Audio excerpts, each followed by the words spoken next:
Hello and welcome to another episode of Motors for the Masses, and today I'm going to be showing you something that I've been waiting for over a year. So let's roll the intro and get cracking. No? Okay, which doesn't say a lot.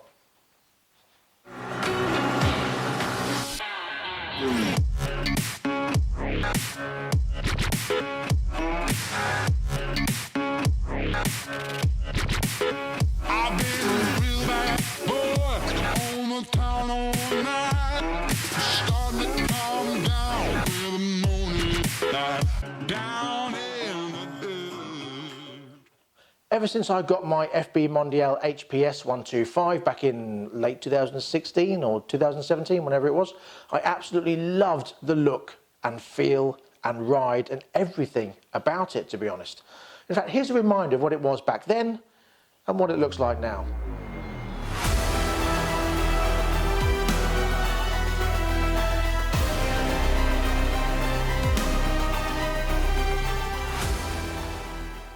And since the concept of the flat track was first announced, a lot of people thought it's just an HPS with a slightly different headlight. But is that really all it is? Well, let's find out, shall we? I give to you the brand new FB Mondial Flat Track 125. Roll the cinematic.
Now, before we start, I have to explain that I am having to film this over a few days, unfortunately. Today is Sunday and I'm doing all the indoor stuff today. And then tomorrow, when the weather's a bit nicer, I should be out on the road and comparing it to my HPS 125, albeit the modified version of. Then after that, we'll discuss it and talk about how they both rode and how, more particularly, this one rides. I apologise for that, but unfortunately the weather, with all the wind and rain we've been having in East Anglia, has put pay to doing it all in one day. So I'm sorry about that, and I'm sorry for the delay in the video this week. Right, without any further waffle, let's move on. The Flat Track uses the same liquid-cooled Piaggio engine as the HPS. Double overhead cam, 4-stroke, 4-valve, and fuel injection. However, it seems that they have tweaked it a little bit, as where the HPS had 13.8 brake horsepower, this on paper is said to have 14.75 brake horsepower. The maximum allowed for a 125 now.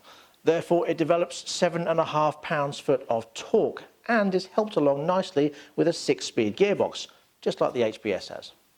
So as there is enough power to get you to 70-75 miles per hour, what is there to stop it? Well, up front here, you have a 4-piston radial brake caliper on a 280mm disc.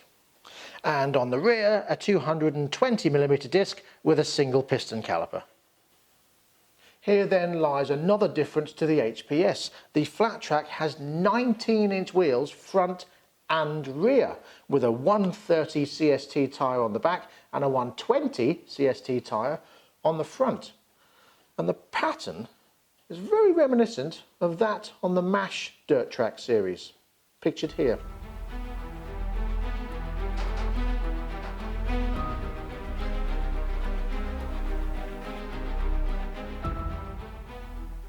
What you also get are these nice chunky upside down forks on the front and the monoshock on the rear, tucked away nicely under these lovely stainless twin exhausts. They've continued using this Marmite rear number plate holder bracket thing. It has caused a bit of discussion over the years. I quite like it, to be honest. It's neat, it's tidy, and they have used the single-sided Pagani one rather than the HPS one, which went round both sides. You've got sort of a half a mudguard here instead of the full length one, so it's not as chunky. And I don't mind it at all. I think it's neat, tidy, and there isn't really anywhere else to put the number plate because you've got the twin exhausts.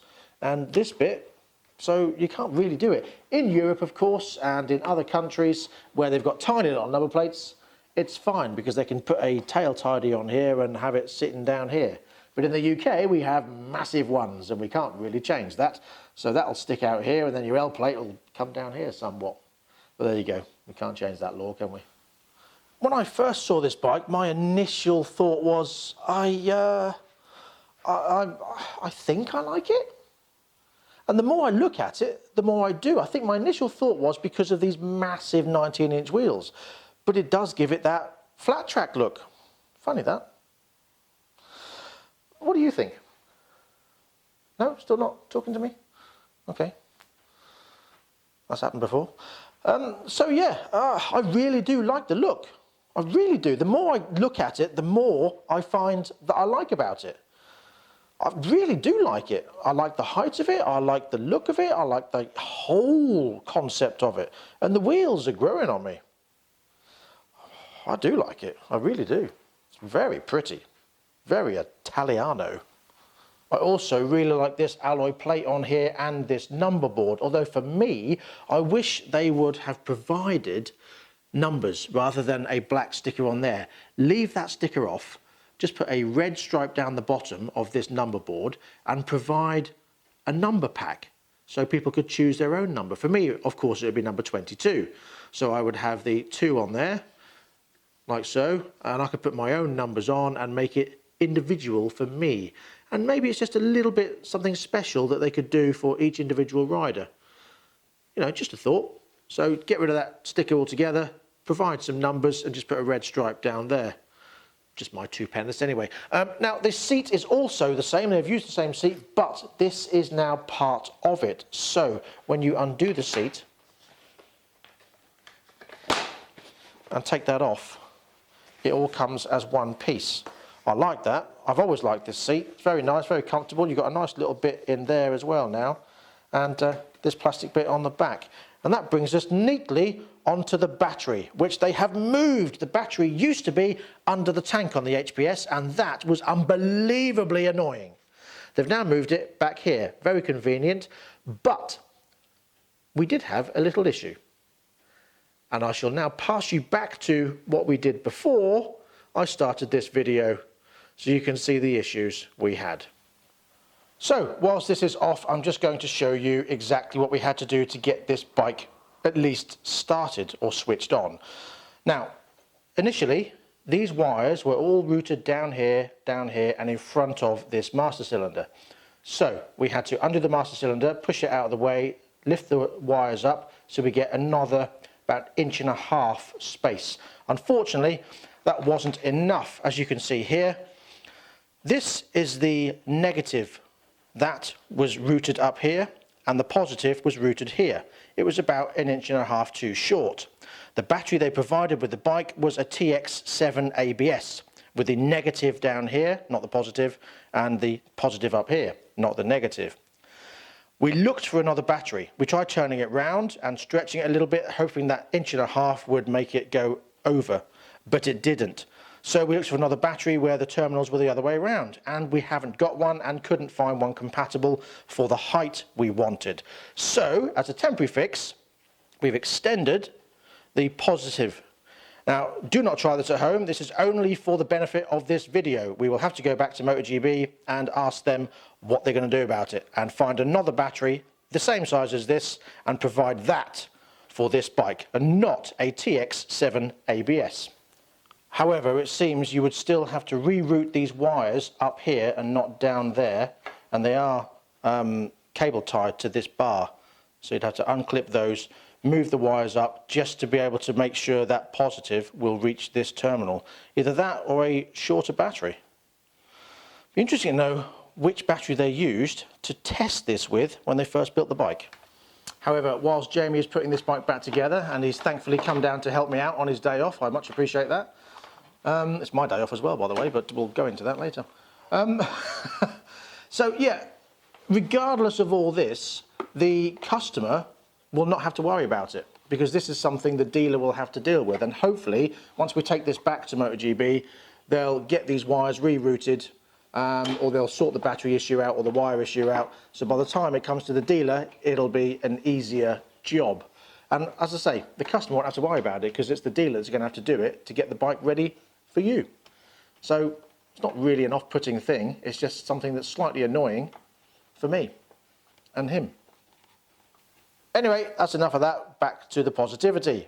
I do like what they've done with this brake pedal. Very neat, as it goes beautifully actually over the foot peg there. I also like this guard that they've put on here, look. Now a lot of manufacturers, when they're building these bikes, you get either some cheap little metally thing that's stuck over here, or they just leave that open so you can see it all. This, a nice solid plastic, albeit, but solid, over here, just to cover it up, just to make it look a little bit neater. The detail is lovely, it really is. You know, this is beautifully crafted. That, very nice touch, just to cover up the nastiness that is the brake master cylinder, slave cylinder, reservoir thingy. Yeah, just little details like that makes it all worthwhile. The front of this is very different. Massive number board on here with these two tiny little lights. Surely they can't be bright enough, I hear you scream. No? Okay, well, let's find out, shall we? Power on. There you go. That is the main beam, and that is dip. This is a slight issue for me. Now, on the wall there, it is unbelievably bright. Really, really bright. And I shall turn you around in a second and show you that. But for me, it's a bit, but there's only one. And you've either got that as dip and that as main beam. But you do get these DRLs built into the indicators down here. Can you see those? If you can't, I shall move you a little bit. There you go. How about that? See them? They're nice. And you've also got sequential indicators. Look at them. Nice touch. And they're on the back as well, of course. I do like that. I love the indicators. I love these DRLs. But I'm a bit, I don't know about this. But like I say, I'm now going to turn you around and you can see just how bright it is on the wall. So we've got no lights, lights, and main beam. That is quite narrow. Be interesting to see what that's like on the road at night. Dip looks brilliant. Main beam looks unusual. What are your thoughts? As for the dash, they've got rid of that round digital one, and now you get this, look. Look at that. LCD display, Mondial. Very clear, very nice, very easy to see. You've got the rev counter along the top here, the speedo in the middle, your gear indicator over here, which is something that was missing off the early HPSs, your time down here, your trip mileage, which you can change into miles per hour or kilometers, and your water temperature and your petrol gauge. Don't be alarmed by the battery that seems to be dropping every time I speak, but it's a dead battery that I borrowed from the workshop. It's another 7 ABS that I took from the workshop and not the one out of the PDI pack, so I didn't want to waste that. So yeah, just to prove it's working, because I knew that battery was dying. Very nice indeed, very nice. On the side of the dash you get a little button. It's quite flush, but you push that and you get a different look. I like that. I really do like that. I don't know which one I like more, that or that. That's really good. They're both very nice. Now if you hold that button, it gives you your menu. Now here you can change the language, you can change from kilometers to miles, you can change the time and your trip reset. That's really good. That's not a cheap bit of kit, that. It's very nice indeed.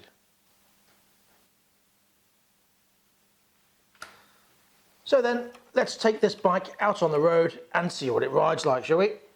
I'm looking forward to this.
And we're back. So what did I think about that? Well, obviously I've ridden this many times and it's still the same.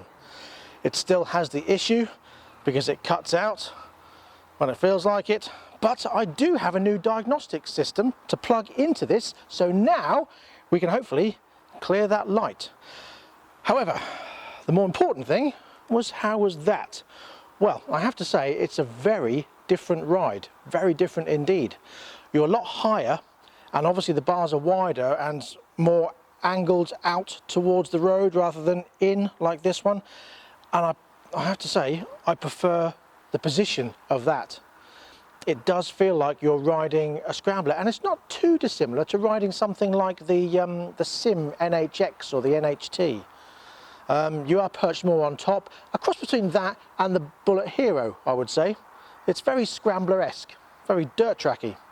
Keep going back to that. It's definitely what it's supposed to be. Comfortability wise, brilliant. They're both just as good, and that, as I say, is a little bit more comfortable because the position is nicer. Your legs aren't cramped up so much like they are on one of these.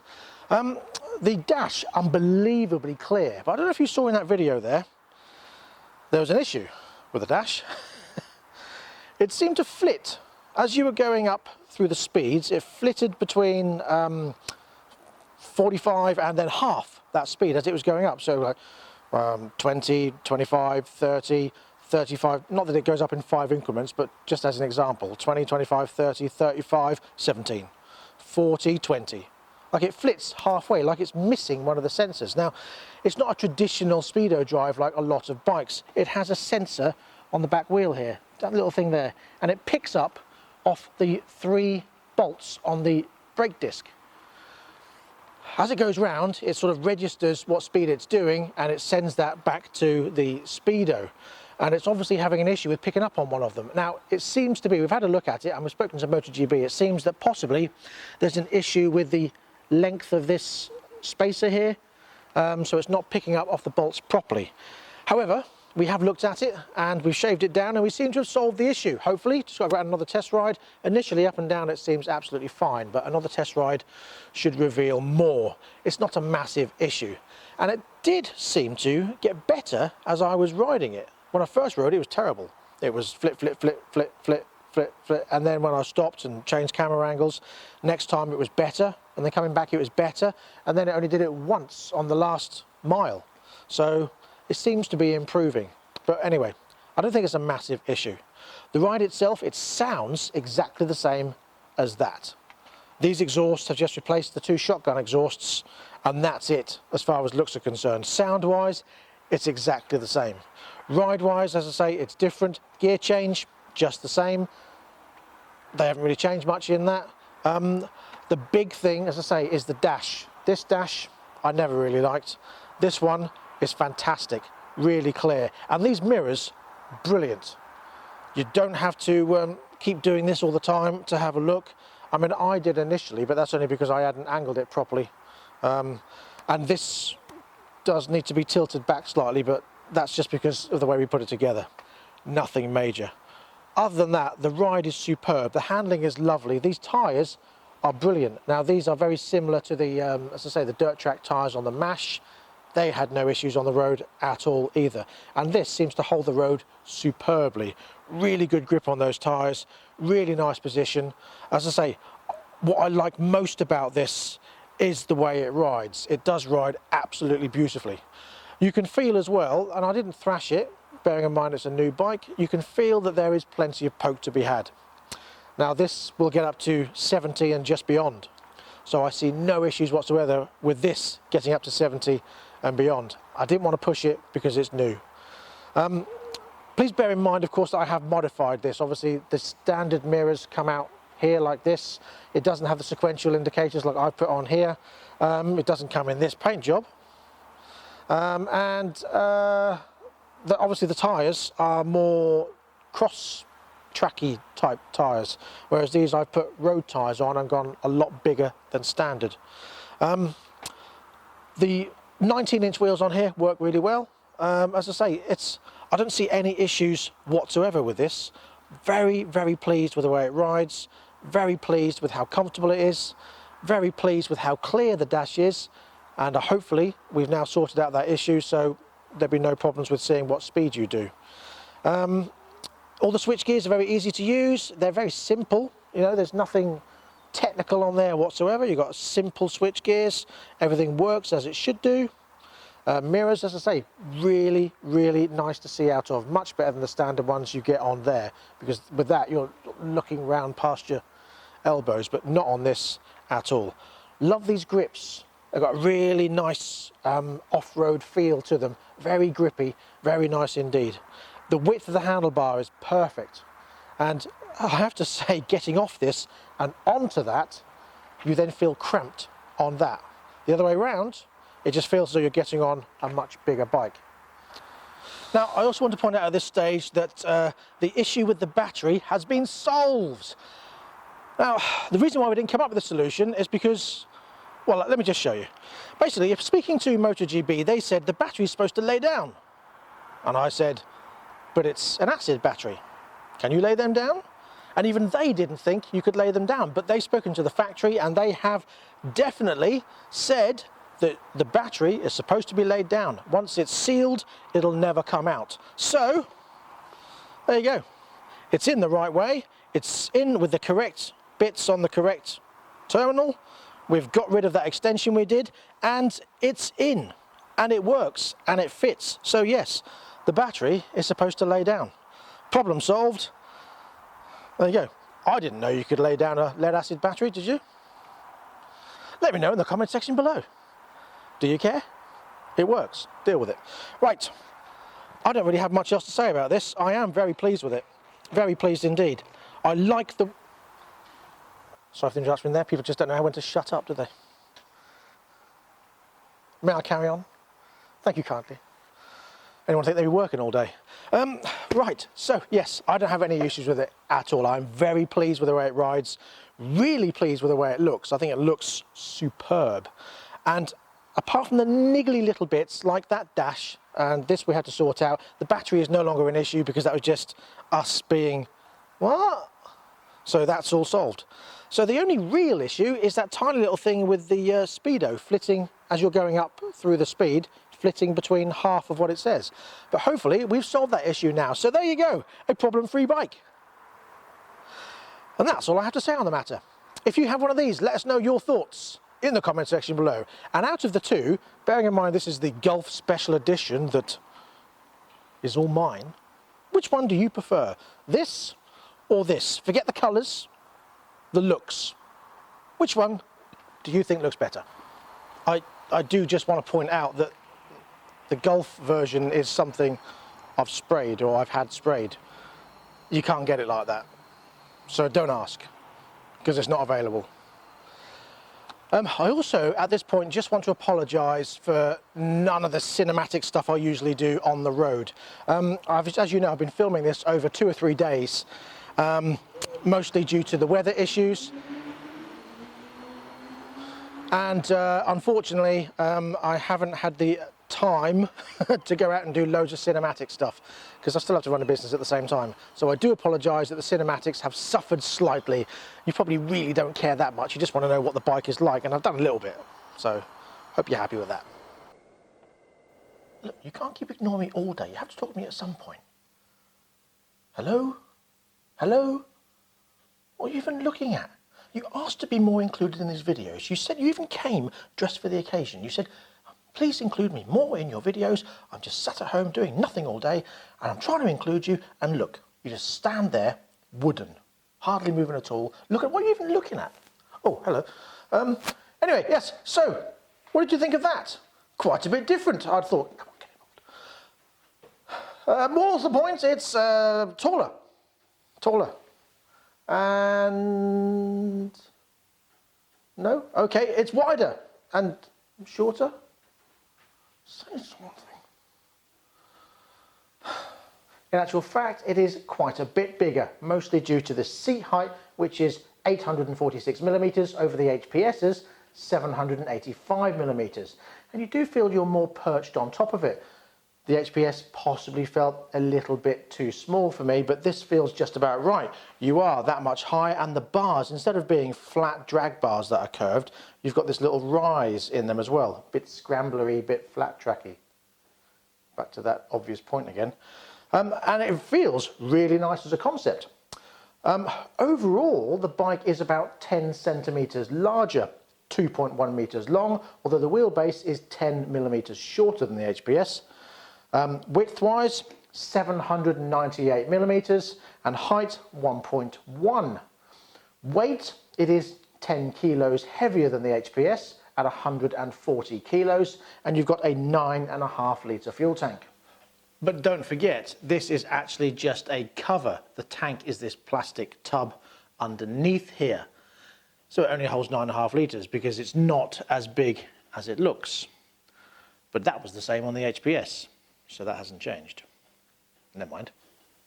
So how much is it? Well, it's £3,899 on the road with a 2-year parts and labour warranty. And I have to say, I think it's worth every single penny of that. I'm really interested, and I would like to see if they're bringing this out in the 300 version with a 300 engine, not the 249 engine that's actually in the 300. But anyway, that's a different point. I would like a bigger version of it for me.